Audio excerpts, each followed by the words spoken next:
to select a blank workbook and open it up. And the first thing we need to do is learn about the layout that we have in Excel 2016. There are certain terms that you're going to need to know. First of all, across the top we have some tabs. Okay, we have the Home tab, the Insert tab, Page Layout, and more, as you can see. Each of these tabs is pretty important. And when you click on a particular tab, it opens up a ribbon. Okay, this is the ribbon for the Home tab. If I click the Page Layout tab, I get the Page Layout ribbon. Now each ribbon is divided up into groups. So you can see I have a Themes group, I have a Page Setup group, a Scale to Fit group, and these are all on the Page Layout ribbon. And I get to that ribbon by clicking on the Page Layout tab. So those are some important terms that you'll need to know. Tab, ribbon, group. And you'll notice in the corner of some of these groups, there's what I like to call a launch button. Okay, so the Scale to Fit group has a little launch button in the corner. The Sheet Options group has a launch button in the corner. The Arrange group doesn't seem to have one. Now, what are these launch buttons? Basically, you can click on those launch buttons to give you even more options. So what Microsoft has done here is they've tried to fit all of the page layout options on this ribbon. But of course, there's a limited amount of geography. There's a limited amount of space that they have to work with. And so sometimes they can fit everything in that little group. Sometimes they can't. And if they can't, there's a launch button that you can click to get even more. So that's why some have a launch button, some don't. Okay, I think it's important to start with that terminology because I'm going to be using it throughout this tutorial. All right, a couple of other layout terms that you're going to need to know. In the spreadsheet itself, this is the spreadsheet, and spreadsheets are made up of columns and rows. Okay, so you can see we have an A column, a B column, C column, etc. And if I browse to the right, okay, you can see that there's even more than that. And if needed, it'll just keep going to the right, adding more and more columns. Okay, once it gets to Z, it goes to AA, column AA. And so lots and lots of columns in this spreadsheet. Now, what about rows? I have row number 1, row number 2, row number 3. Okay, so spreadsheets are made up of columns and rows. Now, the intersection of a column and a row is what produces a cell. So this is a cell, and every cell in Excel has a name. Okay, this particular cell is named C2, and you can imagine how I got that name. It's just the intersection of the column and the row. This particular cell here has a name. It's M9, and this is I16. Now, that may seem obvious and unimportant, but it's actually very exciting and powerful that every cell in Excel has a name. Because it has a name, you can describe it, and you can have Excel do certain things with the content in each cell. We'll get to that a little bit later. All right, now in addition to columns, rows, and cells, there's another part of a spreadsheet that you need to know about, and that is a range. Okay, now a range is a group of cells that are together. A range could be this, it could be this, it could be this, it could be any number of things. It's basically a group of cells that are next to each other, that are together. And guess what? Ranges can also be named, just like cells can. So just like this is named L7, I can also name this. Okay, now the way you name a range is you start in the upper left and you name the cell in the upper left. So this is L7, and then you say the word through. So L7 through, and then you say the name of the cell in the lower right, N12. So L7 through N12, that is the name of this range. Now, in the back of your mind, just tuck this piece of information. The way you would write the name of this range is you would write L7 through. The symbol for through is a colon, and then you would put N12. So that is how you would write the name of the range that you see here. Okay, I'm going to tap Escape to get out of that because I don't really want to type that in the cell. So that was some background information that you're going to need in order to really use Excel properly. Now that we've talked about the layout of the ribbon and the tabs and the groups and things, and also the spreadsheet itself, with the columns, the rows, the cells, and the ranges, and actually I should add a couple more, you can see that this is all on a sheet, sheet 1. And I can add a sheet 2, sheet 3, etc. Each of these sheets added together is what creates a workbook. So sheets or worksheets add up to a workbook. Okay, so now that we've got all of that as a foundation for our Excel use, let's now start actually creating and working on an Excel spreadsheet.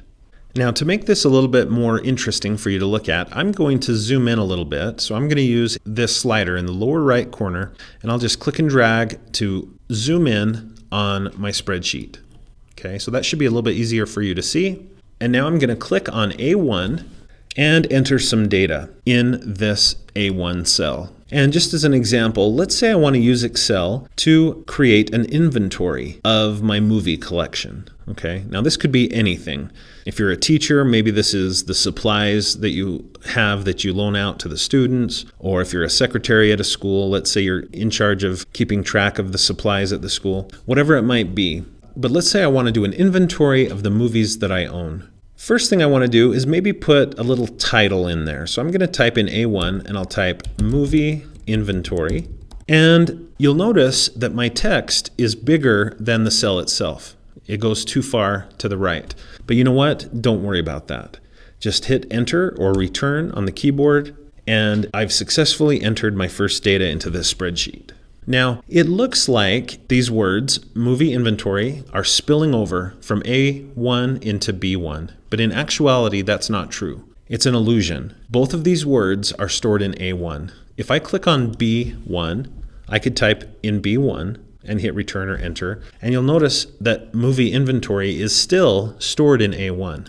Okay, so they don't interact, they don't interfere with each other. So no need to worry if your text is too wide to fit in A1. But having said that, sometimes making your spreadsheet look nice actually helps you use it better. So let's talk about how I could maybe fix this. It's not really a problem, but how could I fix it if I want to make it look a little nicer? Well, what I can do, I can stretch out any column or even any row if I want to by just putting my mouse between any two column letters. So this is column A, column B. Put my mouse between the two, right on the line or very close to it. And you'll notice that my mouse cursor changed into a double-sided arrow. That's a good sign. So now I can click and drag to stretch that out to make it wider. Now you may have noticed when I entered movie inventory into that cell and I hit enter or return, it automatically moved me down. In Excel, when you tap enter or return, you move down the spreadsheet. If you want to move up the spreadsheet, you can hold shift and hit enter or return and it will move up. Okay, so shift enter or shift return moves up, enter or return moves down.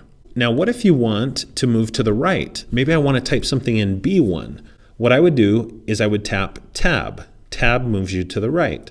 So I could enter more text there and then tap tab and enter more text there and just keep tabbing over. What if you want to move left? I bet you can guess what it is. You would hold shift and tap tab. So shift is basically used to do the opposite of whatever it would be otherwise. So enter, return is normally down, but shift, enter, return is up, tab is to the right, shift, tab is to the left.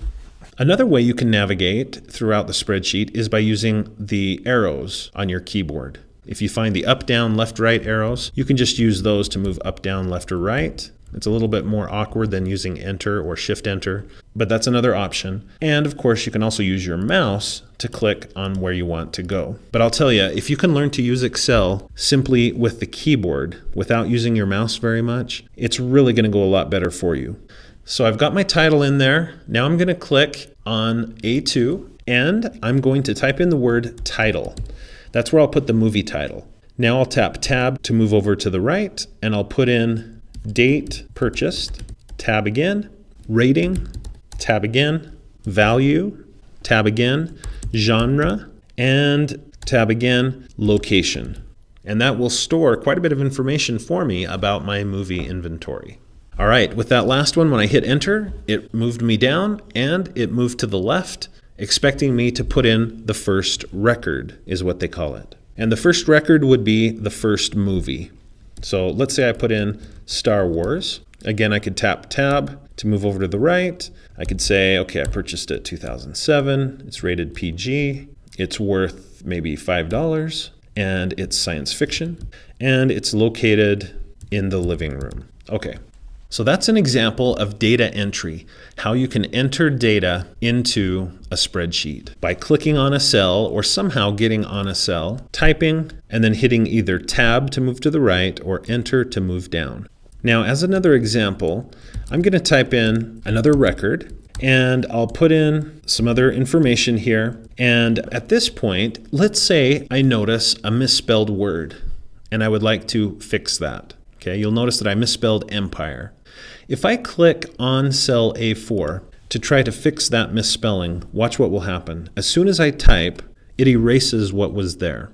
Okay, the reason why is because when I clicked on that cell, when you click on a cell, anything that you type replaces what is there already. It deletes what's there and then replaces it with whatever you type. So there's a distinction I need to tell you about. There's a difference between being on a cell and being in a cell. To get in a cell, you have to double click on it. Okay? Notice what happened when I double clicked on that cell. It actually jumped me inside the cell, and now I have a cursor that's flashing. And I can click or I can use the arrow keys to move that cursor where I want it to be. So there is a big difference between being on a cell and being in a cell. In this case, I don't want to be on the cell. I don't want to replace all of the text in this cell. I want to click twice quickly.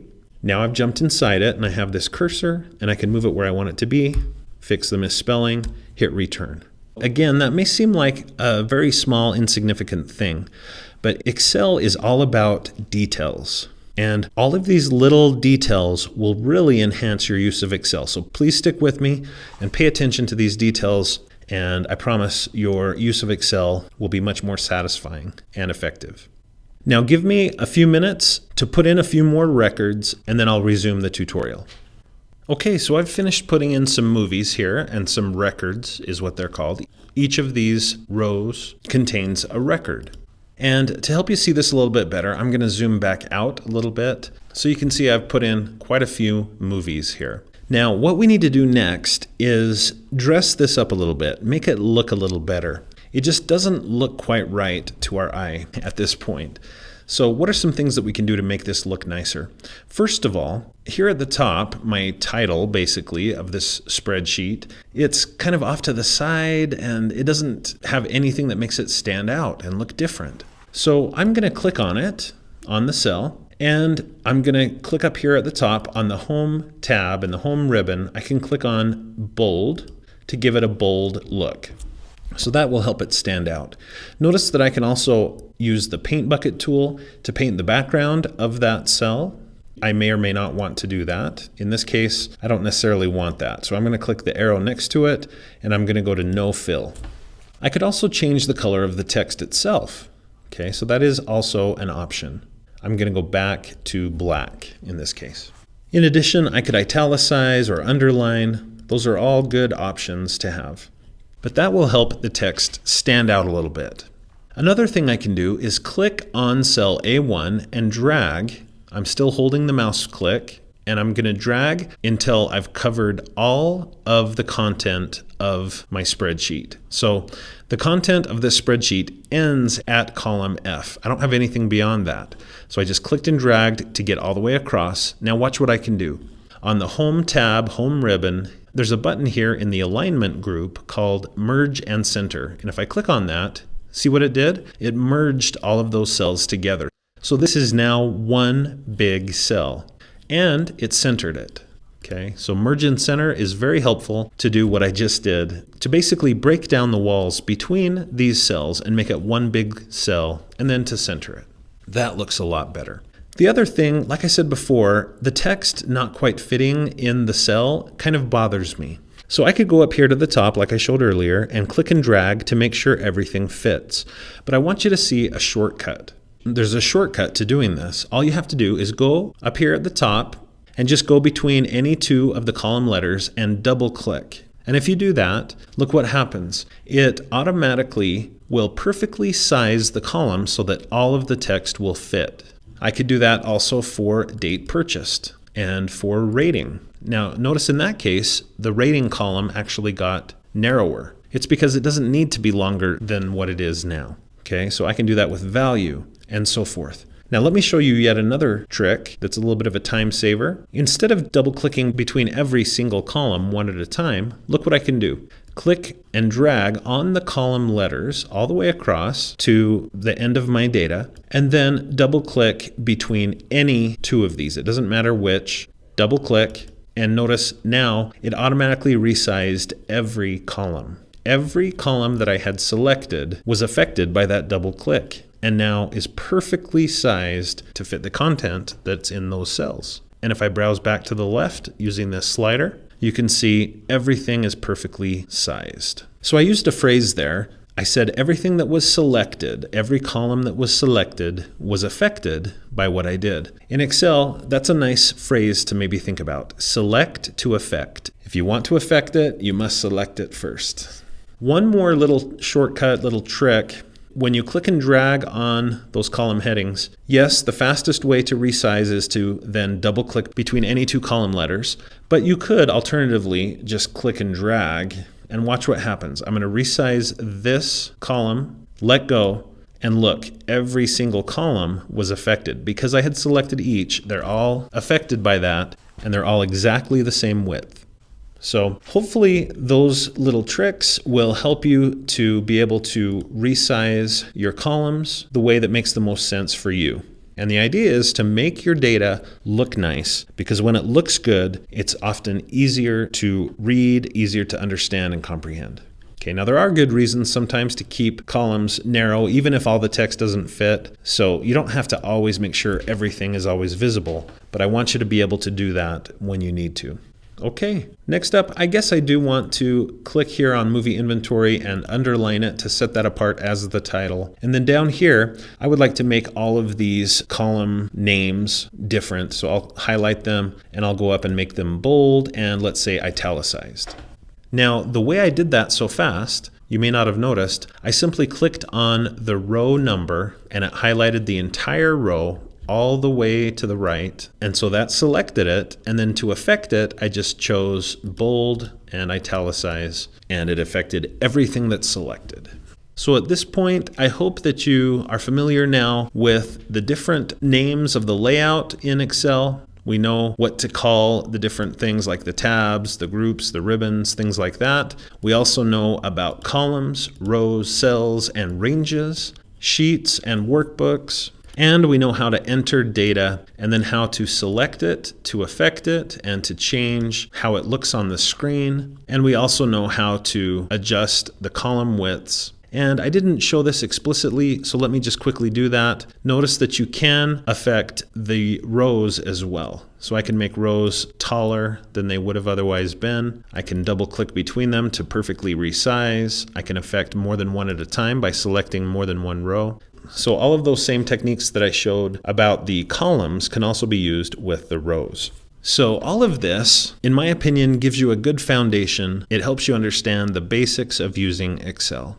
In a future video, I'll show you some intermediate Excel tips and tricks, ways that you can save time and effort as you're building your spreadsheets. We'll also get into formulas and functions, and that's really where much of the power of Excel is found. And I'll also throw in a couple of advanced Excel tips and tricks. So please watch for that future video. Thanks for watching this Excel Basics video. I hope you enjoyed it, and please consider subscribing to my YouTube channel for more videos about technology for teachers and students. And watch for a new video at